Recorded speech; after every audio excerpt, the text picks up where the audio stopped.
Olá, mais um podcast Mari pelo Mundo e eu sou a Mari. Hoje a gente vai conversar com Luciana Pavan, que é especialista em economia comportamental pela London School of Economics.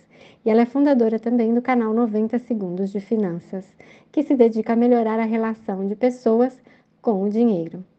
E para que a gente quer dinheiro? Bom, aqui no podcast a gente tem um objetivo bem específico: dinheiro para viajar. E tem alguma fórmula de fazer um bom planejamento de viagem? Então fica até o final, que a Luciana vai dar algumas dicas práticas de como viajar melhor, como guardar o dinheiro para as viagens e também compartilhou com a gente alguns erros financeiros em viagens. E o 90 Segundos é uma plataforma de conteúdo sobre educação financeira. Tudo bom, Luciana?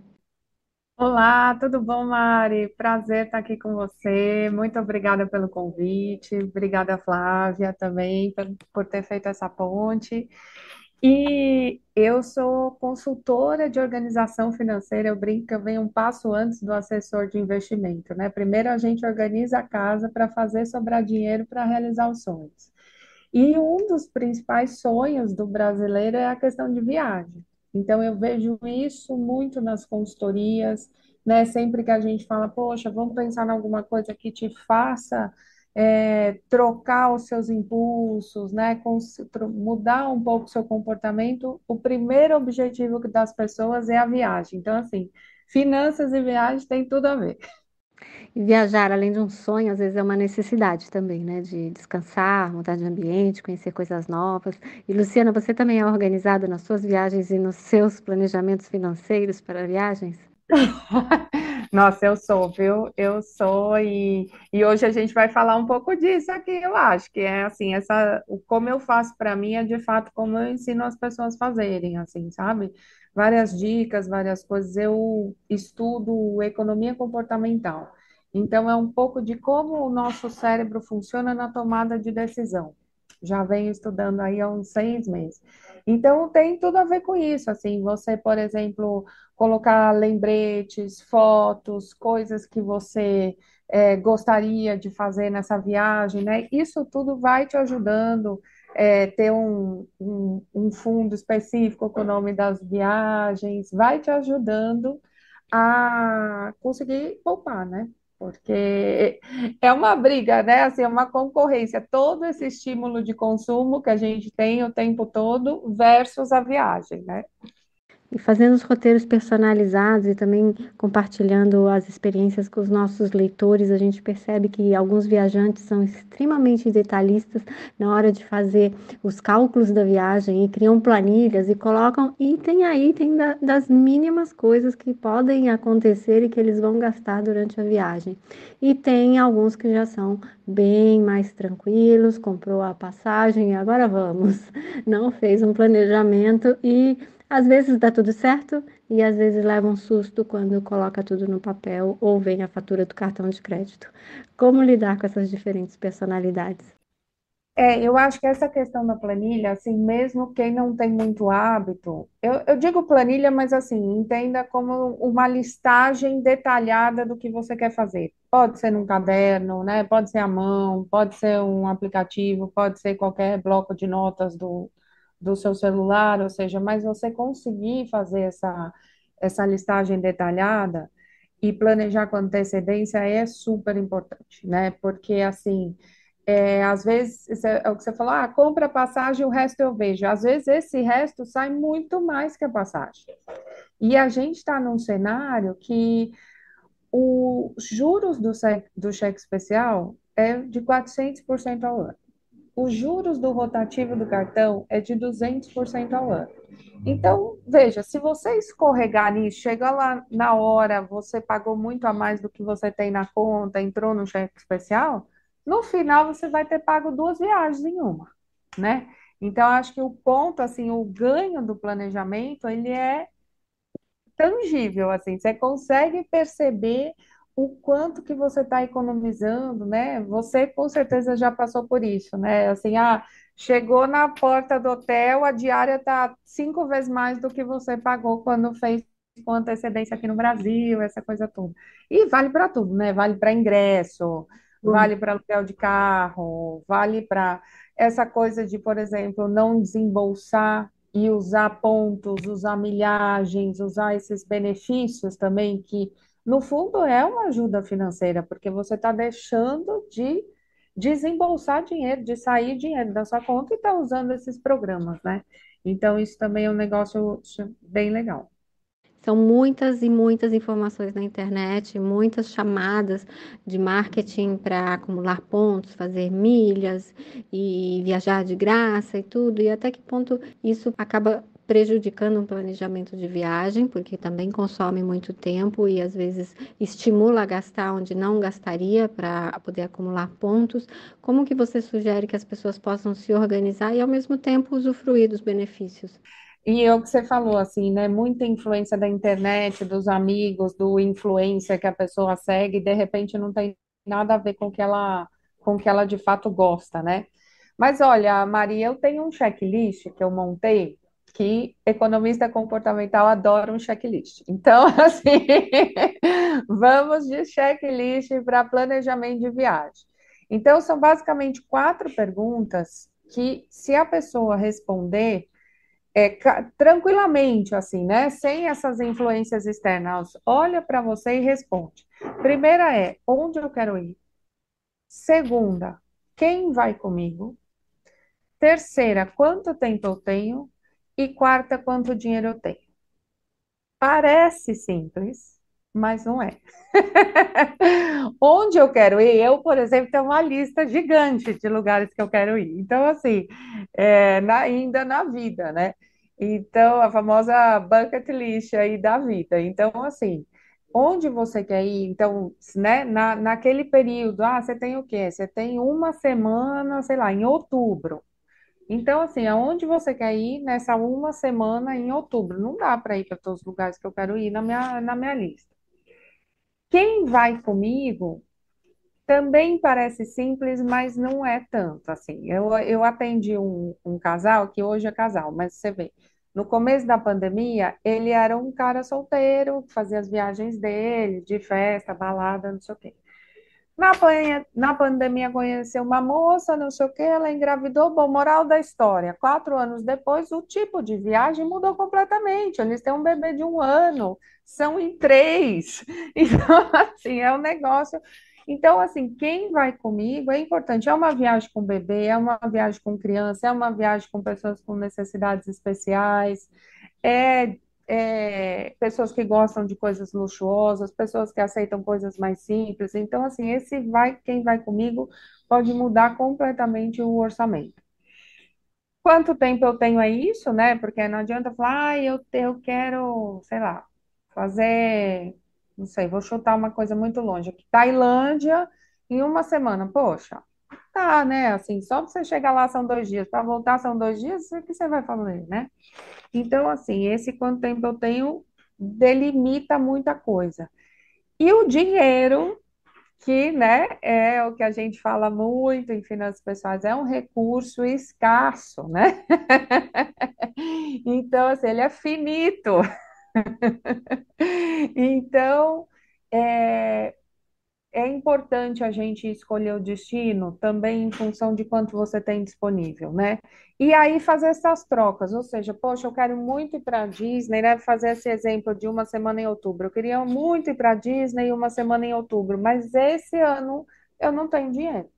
Então eu vou falar, Mari, vamos fazer essa viagem ano que vem, porque esse ano eu só tenho X mil reais aqui para gastar e não cabe Disney nesses X mil reais. Então pode ser que você respondeu as três para Disney, que é onde eu quero ir Disney, quem vai comigo, sei lá, meu marido que topa a Disney, quanto tempo eu tenho uma semana cabe na Disney, e aí quando chega no dinheiro, você fala, não cabe Disney.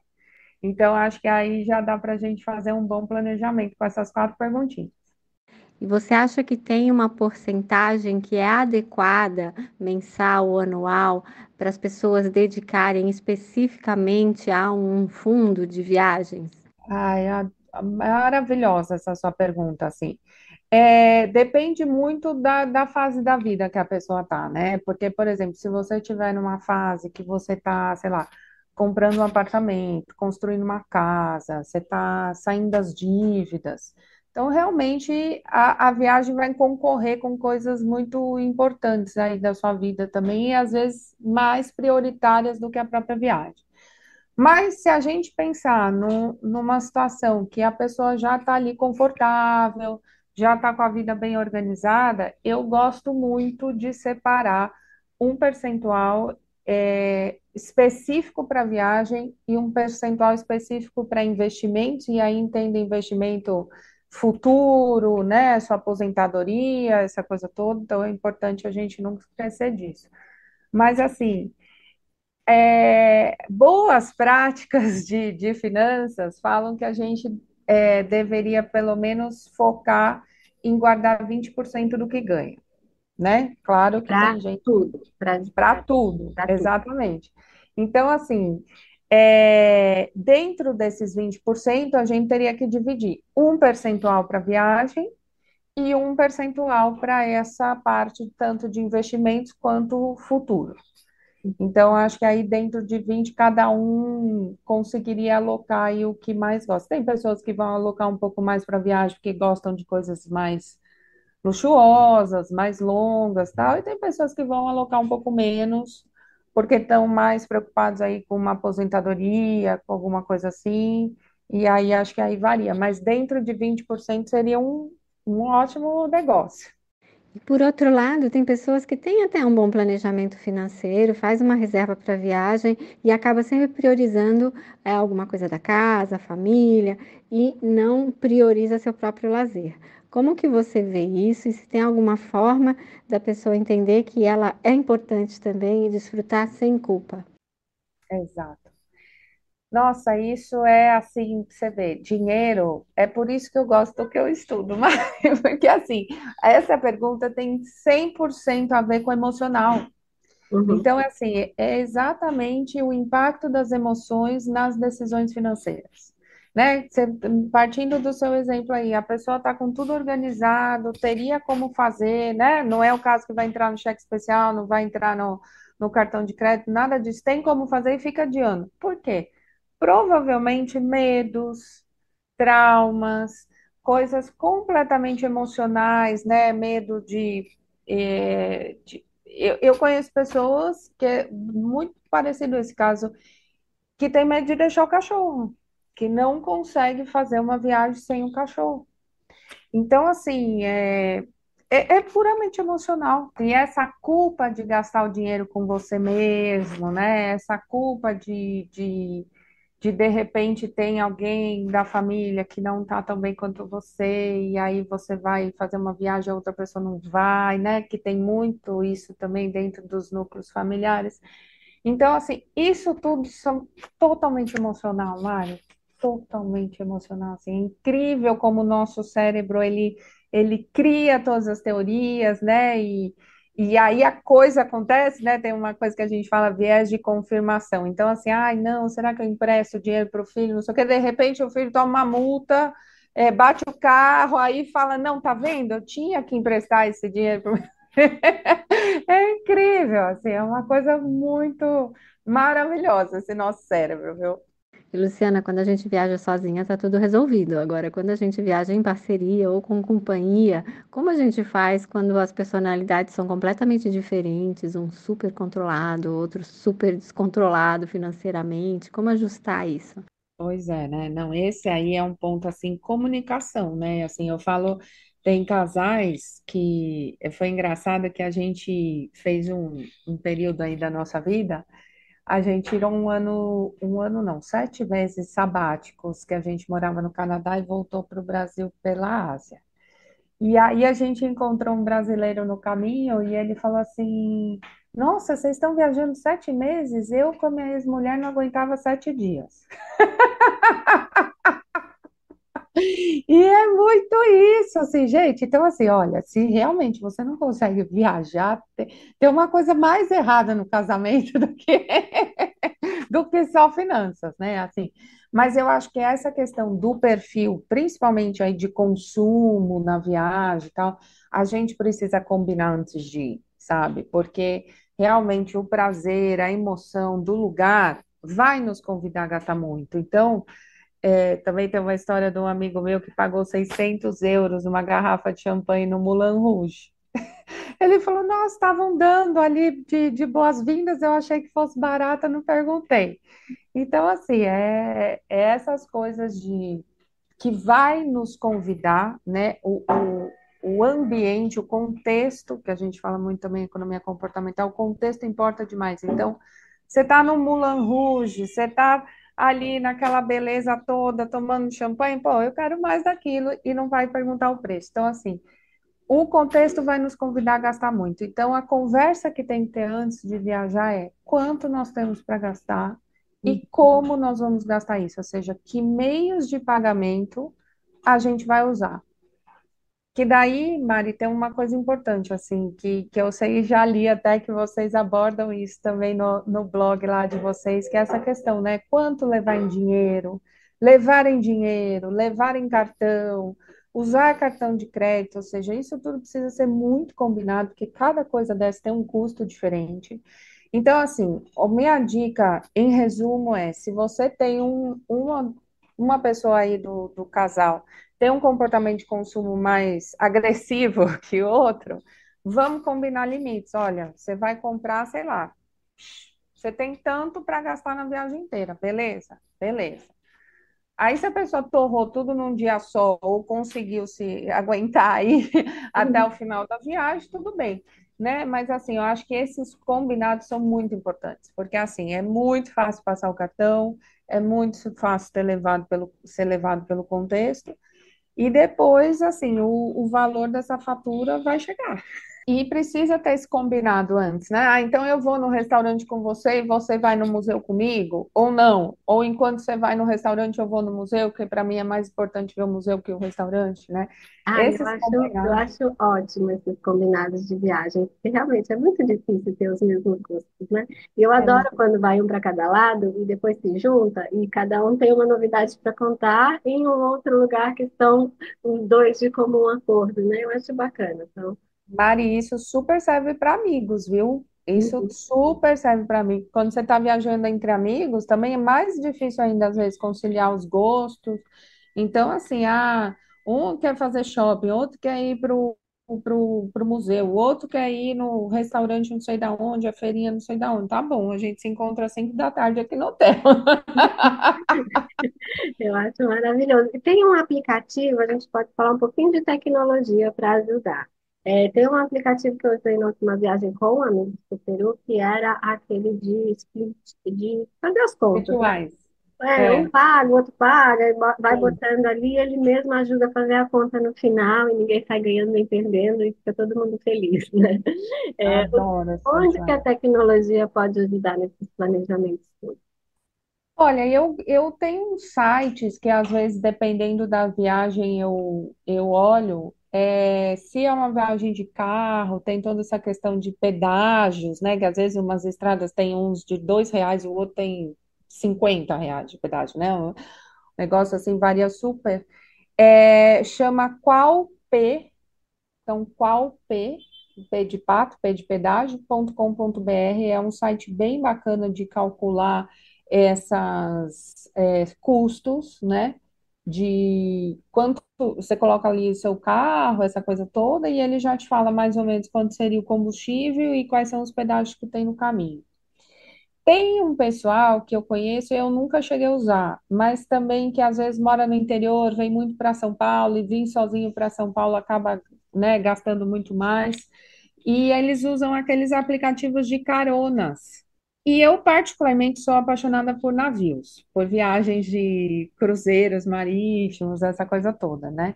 Então, eu descobri um site que chama cruisesheet.com, sheet de planilha aí, SHEET, né? .com. Eles fazem um compilado de todas as companhias marítimas do mundo, sabe? É um negócio muito louco. E tem uma coisa que às vezes não funciona muito para a gente, né? Que precisa sempre comprar um aéreo quando quer, sei lá, fazer Caribe, fazer algumas coisas mais longe, acaba que a gente precisa de um aéreo. Mas, de repente, você tem ouvintes ali por Miami, essa coisa toda, eles têm aquelas last minute deals, assim, aqueles liquidações, aqueles preços especiais para cruzeiros que estão assim na semana seguinte. E Mari, tem mais um que eu não sei assim se você já fez, eu morreria de vontade de fazer, ainda não tive essa oportunidade, que são aquelas viagens com voluntariado. A gente conversou com o Ricardo Lima, da World Packers. Foi uma conversa em 2021. Rola no feed aí para encontrar, que tá bem bacana. E fala sobre essas viagens transformadoras e também voluntariado e trabalhando nos locais, que realmente ajuda a equilibrar um pouco os custos, mas mais que isso, né, também é uma viagem com propósito. E como que você entrou para esse universo de finanças e viagens? Foi a partir das suas finanças nas suas viagens? Foi a partir da minha própria viagem mesmo. Essa viagem, assim, eu sempre gostei de viajar, a minha família também sempre gostou muito de viajar e eu sempre viajei muito com eles. É, e aí, quando eu fui trabalhar no Canadá, não tinha nada a ver com finanças pessoais, nem com turismo, mas é aquela gana de você conhecer o máximo possível, porque eu não sei até quando eu vou morar aqui. Então, assim, pelo Canadá, a gente também viajou bastante. Encontramos uma empresa chinesa de viagens turísticas que era só chinês, o guia era chinês, o, o, o vídeo que passava, o filme que passava no ônibus era em chinês. E aí ele olhava para a gente, o guia, tipo, ele falou tudo em chinês, aí ele olhava e falava três frases em inglês para a gente e pronto, tipo, esteja de volta 5 da tarde aqui. É isso. Mas assim, foi um jeito que a gente arrumou de viajar barato por lá, assim. Não sei se existe até hoje, porque eu estou falando isso de coisa de 10 anos atrás já. Mas aí o que aconteceu? Quando a gente saiu do Canadá e voltou para o Brasil, é, teve que romper todos os vínculos de trabalho que a gente tinha lá, a gente não estava sendo transferido de volta, nada disso. Então foi uma situação da vida muito específica, né? Porque acho que se a gente está aqui com trabalho, com tudo, é difícil a gente romper e falar, peraí, que eu volto daqui 7 meses, né? E ali a gente teria que recomeçar, era uma época que a gente teria que recomeçar aqui. Então, meio que tanto fazia, sabe? Recomeçar no dia seguinte, tanto fazia, por quê? Porque a gente tinha guardado um dinheiro, né? Tinham feito escolhas, assim, as pessoas falam, ah, você ganhava muito bem. Não, eu ganhava em dólar, gastava em dólar. E assim, Toronto é uma cidade cara, né? Então, assim, cara, é tão cara quanto São Paulo, é uma capital, enfim, é a capital financeira lá. Então, tem coisas que são mais baratas, mas tem coisas bem caras. Então, por exemplo, você ter esse carro lá, o carro é baratíssimo e o seguro é exorbitante. Então, a decisão de não ter carro, por mais que eu não tinha a viagem planejada, lógico, né? Desde o começo, nunca tive essa intenção, né? Nada disso, mas depois, essa decisão de não ter tido carro ajudou demais. Porque a gente economizou nos 3 anos que ficou lá uma fortuna por não ter tido carro. E aí, não gastamos também com fazer habilitação canadense, porque a gente, como não tinha, podia alugar carro com habilitação brasileira.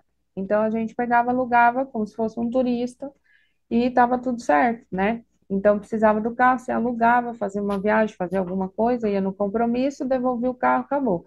Então, decisões eu posso chamar de boas práticas no dia a dia, fez com que a gente conseguisse juntar um dinheiro lá. E aí, juntando esse dinheiro, os 7 meses foi em função do valor que a gente tinha guardado, ou seja, se eu tivesse dinheiro, teria viajado 2 anos tranquilamente.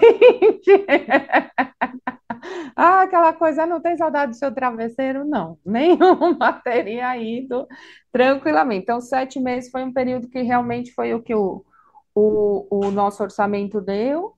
E aí também, tudo super planejado, Mari, assim, foram muitos meses de planejamento, porque a gente tem passaporte brasileiro, precisa de visto em vários lugares, eu tinha que tirar esse visto no Canadá, eu não viria para o Brasil para tirar visto. Então, vacinas, vistos, tudo feito de lá. É, mas valeu muito a pena, assim, foi uma coisa, assim, um aprendizado para a vida. E aí, quando eu cheguei no Brasil, esse foi o grande virada, porque, assim, eu não queria voltar ao que eu fazia antigamente, que era trabalhar na área financeira de empresas, bancos, essa coisa toda, e as pessoas falando, nossa, eu nunca conseguiria fazer um negócio desse, imagina, tal, não sei o que. Eu falei, poxa, mas não é impossível. Eu guardei dinheiro por 3 anos, gastei esse dinheiro em 7 meses. E aí, quando a gente voltou para o Brasil, ainda tinha poupança que a gente tinha deixado aqui, tinha FGTS que não tinha sacado dos empregos que a gente tinha, então ainda teve um valor que a gente conseguiu manter no Brasil, né?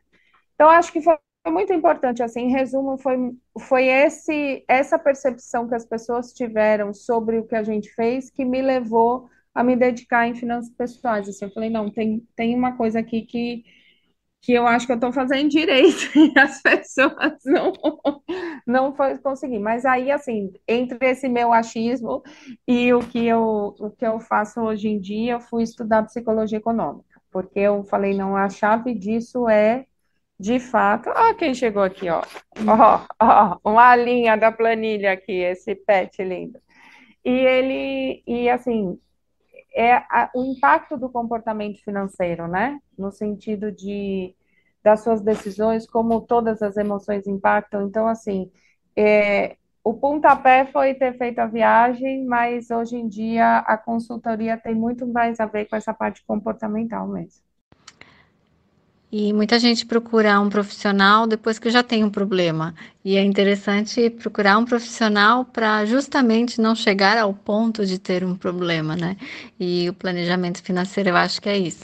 Então, Mari, é um ótimo ponto. São mitos, né, que a gente tem assim, só quando eu tiver mal. Ou outro mito também, eu não tenho dinheiro para consultoria, né? Eu não tenho tanto dinheiro assim para precisar de um consultor.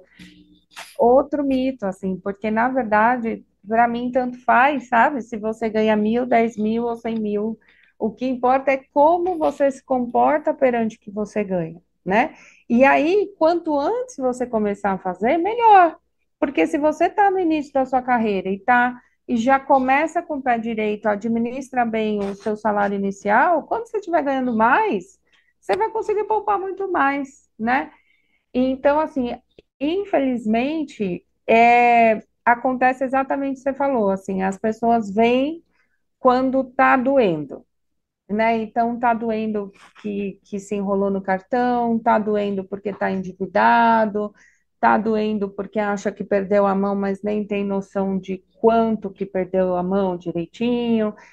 Então, assim, mas, por outro lado, eu também estou atendendo algumas profissionais autônomas que principalmente aí na área de psicologia, e que cada vez mais elas estão começando a procurar no começo, assim, por causa da dor da sazonalidade, né? O psicólogo, ele tem pacientes que tiram férias, essa coisa toda, e eles ficam sem receber. Então, essa sazonalidade na receita acaba sendo uma dor e essas pessoas estão me procurando um pouco no começo ainda. Consegui já atender um pouquinho no começo de carreira. Eu faço, na verdade, a minha metodologia é tirar uma foto das finanças da pessoa, né? Então, eu peço aí 2 meses de extrato, de fatura, se tem empréstimo, as características de empréstimo, se tem investimento, as características de investimento, de tal forma que a gente compile tudo num único lugar e consiga ter essa visão aí de quanto a pessoa ganha, de quanto a pessoa gasta, qual que é a capacidade de poupança dela, né? Ou seja, a diferença entre o que você ganha e o que você gasta. E aí, com essa capacidade de poupança, a gente chega nessa conclusão, né? É suficiente para você realizar os seus sonhos, né? Até no comecinho a gente estava falando lá dos 20%, que as boas práticas de finanças falam isso, né? Mas assim, é, é difícil, né? Hoje em dia, dependendo da cidade onde você mora, o padrão de vida que você tem, é bem difícil a gente ter pessoas, famílias conseguindo economizar 20% do que ganham, né? Então, assim, como é que a gente faz esse equilíbrio, esses pratinhos mesmo, no sentido de, poxa, Às vezes é uma família, sei lá, três, quatro pessoas, né? Cada um com objetivos diferentes, então também para não anular ninguém, né? Então, um precisa fazer um curso de inglês, o outro quer fazer uma pós, o outro quer viajar para não sei aonde. Então, assim, como é que a gente equaciona tudo isso financeiramente, né? Todos esses sonhos e vontades de uma família. E uma questão que sempre aparece dos nossos leitores e clientes é a questão do câmbio. Qual é a melhor forma de levar dinheiro para o exterior numa viagem e se vale a pena os cartões, Wise, Nomad, tantas empresas que agora têm cartões globais, né? E como que você analisa essa questão e vale mesmo a pena? O ponto aí, ó, pra você ter uma ideia dessa questão do IOF, né? Qual que é a grande diferença, então? Quando você compra dólar, ou quando você abre uma conta digital em dólar, né, que é um pouco do que essas instituições financeiras que você comentou, Nomad, Wise, Avenue, o próprio C6, ou seja, todos eles estão oferecendo uma conta em outra moeda que não seja o real. Então, você tem conta em dólar e alguns já estão oferecendo conta em euro. Para você transferir do real para o dólar, você vai pagar um IOF de 1,1%. Se você for numa casa de câmbio e for comprar dinheiro espécie, você também vai pagar 1,1%. Então, entre esses dois, o custo do IOF é o mesmo. E aí vale exatamente o que você falou. Às vezes não dá para levar tudo, às vezes é uma viagem longa, né? Por segurança, você de repente, imagina, ser assaltado e leva todo o dinheiro, né? Então, que você tinha para viagem. Então, eu gosto disso, assim, eu gosto de dividir um pouquinho, levar alguma coisa, a menor parte eu acabo levando em espécie, né, em dinheiro vivo, e eu levo um cartãozinho desse, que é um cartão de débito, de uma bandeira, né, geralmente muito aceita, então ou é Visa ou é Mastercard, mas ou seja, é muito aceito.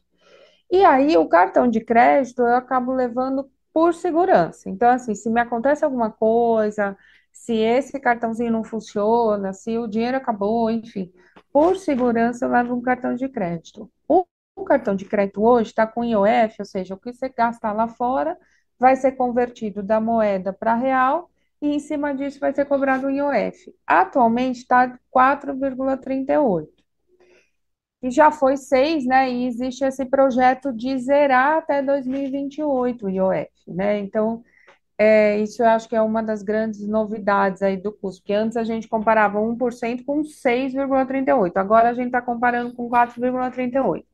Então, para você ter uma ideia, a cada R$ 5.000, o IOF de 1% vira R$ 55 de custo de IOF. E no cartão de crédito, se você gastou R$ 5.000, você vai ter R$ 219, ou seja, a cada R$ 5.000, a sua economia é de R$ 164. Então, a pessoa vai fazer essa conta aí, é exatamente o que você falou. O que, que significa R$ 164 na viagem dela ou nas finanças dela, né? Se é uma pessoa que viaja bastante, que tem um costume de ter muitos gastos no exterior, gastos altos, essa coisa toda, no final das contas é um bom dinheiro. Mas se é uma vez na vida, enfim, alguma coisa muito específica, aí de repente, né, não vale tanto, né? Pelo todo o problema e todo o que é. E mais uma coisa que tem que entrar no planejamento, ou seja, se você está pensando em fazer uma viagem para o exterior com esse cartãozinho de débito, você tem que entrar em contato, baixar o aplicativo, fazer toda ali uma configuração, mandar seu foto dos seus documentos, ou seja, precisa fazer umas coisas antes de chegar no destino, né? Antes de embarcar, você tem que ter feito tudo isso, basicamente. E antes de encerrar, me fala, o que que é melhor? Pagar a viagem toda antes de ir ou ir pagando parcelado? Não, não, não. Eu quero voltar e começar a pagar a próxima, Mari. Eu quero voltar e te ligar, falar, Mari, vamos pensar na próxima. Não, vamos falar assim, melhores práticas. Às vezes não acontece, né? Às vezes você conseguiu uma meio de pagamento aí bem longo, então você começou antes, mas não terminou antes, né? Mas assim, melhores práticas é de fato conseguir pagar tudo antes, né? Ir tranquilo, né? Deixar só para gastar os gastos extras aí, que de repente vão cair no seu cartão de crédito para a fatura depois, sem sustos, né? Sem aquele desânimo. De repente a viagem foi maravilhosa e aí volta, chega uma fatura 3 vezes maior que o custo da viagem, aí não dá. E aí perde todo o glamour, né? Então, assim, realmente é o melhor, e é o que eu trabalho também com os meus clientes, é isso, sabe? Da gente já ir pagando, já ir fazendo. Se você não tem exatamente certeza de quando, vai depositando, por exemplo, numa conta dessas internacionais para a gente tentar diluir o efeito da variação cambial, né? O risco da variação cambial. Então, assim, eu tô com uma moça que tá para se mudar para a Itália. E eu falei, não, vamos comprando euro um pouquinho por mês, porque, né, vai que alguém na China dá um espirro, o outro dá um soluço e o euro sobe para 12 amanhã, né? Acaba com a viagem dela. Então, assim, não dá, né? A gente somos, assim, não temos ferramentas de hedge, de nada disso, então nossa ferramenta é se planejar mesmo, para que a gente consiga não sofrer com a variação cambial. Então, super, super aconselho pagar tudo antes. E na volta já vim pensando na próxima contigo, Mari. E você tem alguns exemplos para compartilhar com a gente de coisa que já aconteceu com seus clientes por falta de planejamento? E antes de encerrar, deixa também os seus contatos e onde as pessoas podem te achar. Tá bom, obrigada, Mari. Eu, assim, eu venho atendendo já há alguns anos e já ouvi, assim, uns perrengues, assim, que afetam financeiramente. Então, eu queria dividir um pouquinho com vocês, assim, eu acho que três perrengues, assim. O primeiro é saque de dinheiro. Falar, sabe, vou sacar o dinheiro na conexão, porque aí eu chego lá já com o dinheiro. Gente, na máquina vai sair o dinheiro do país. Se a sua conexão for em outro país, que não é o seu país de destino, você não vai chegar com a moeda do país que você está indo, né? Que às vezes, né, vou fazer o saque, né, uma moeda muito específica, tal, por exemplo, a própria Tailândia, né? É bem difícil você comprar Thai Baht aqui no Brasil. Você vai comprar um dólar, alguma coisa. Então, aí você parou em Dubai e fala, vou sacar, né? Que assim eu chego lá e só que não, pessoal, por favor, não saquem no meio do caminho, na conexão, nada disso, só saquem quando vocês chegarem no país mesmo. Outro perrengue aí, seguro viagem, né? Assim, eu aprendi na dor de uma empresa que eu trabalhava, na verdade, ainda na época que eu trabalhava no financeiro. Ainda bem que a empresa fazia seguro de viagem, muito bom, porque ela teve um consultor que faleceu na viagem.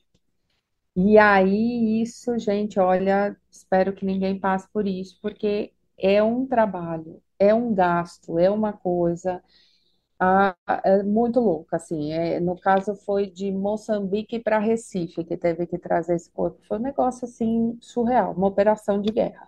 Então, realmente, depois desse dia, assim, qualquer coisinha que eu faça, é um final de semana, não sei aonde, é fora do Brasil, um feriado, qualquer coisa, eu vou com seguro viagem, assim, acho super importante. E o último perrenguinho que eu ouvi e que eu achei demais também foi a demais como aprendizado, né? Porque é muito normal a gente pensar assim, peso das malas, né?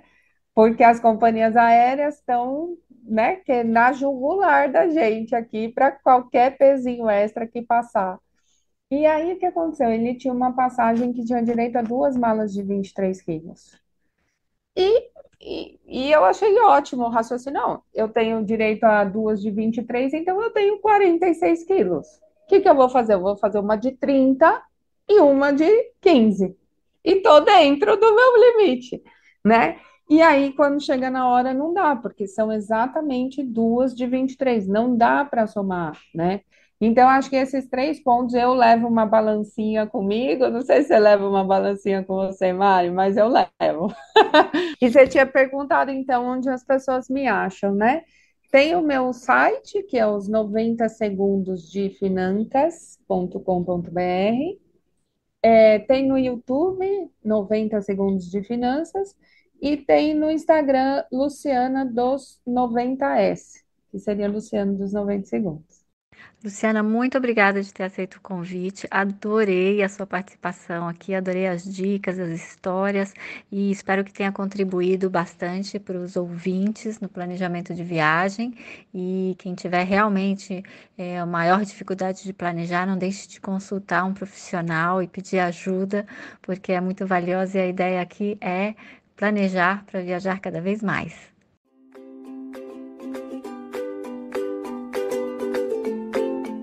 E eu espero que vocês tenham gostado de mais esse episódio e das nossas dicas. Participe enviando a sua sugestão, as perguntas e curiosidades. Siga o podcast no Instagram, @podcast.maripelomundo.